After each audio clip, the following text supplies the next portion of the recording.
समझदार किसान रामपुर नाम के एक छोटे से गांव में रघुनाथ नाम का एक वृद्ध किसान रहता था। वह अपनी ईमानदारी, मेहनत और बुद्धिमानी के लिए जाना जाता था। उसके दो बेटे रवि और मोहन बहुत आलसी थे। वे अपना समय बातें करने और खेल कूद में बर्बाद करते थे। एक दिन रघुनाथ ने अपने बेटों को बुलाया और कहा, मैं बूढ़ा हो रहा हूं। मरने से पहले मैं तुम्हें अपने खेत में छुपा हुआ खजाना देना चाहता हूं। यह सुनकर दोनों बेटे बहुत खुश हो गए। उन्होंने पूछा, खजाना कहाँ है पिताजी?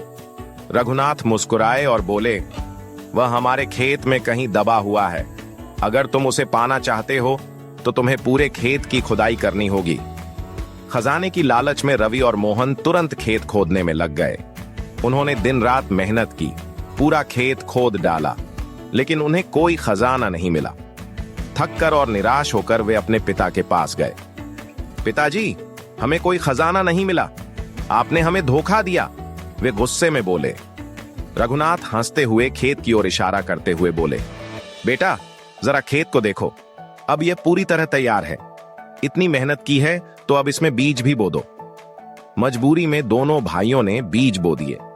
कुछ महीनों बाद खेत सोने जैसी सुनहरी फसल से भर गया। जब उन्होंने फसल बेची तो उन्हें बहुत मुनाफा हुआ।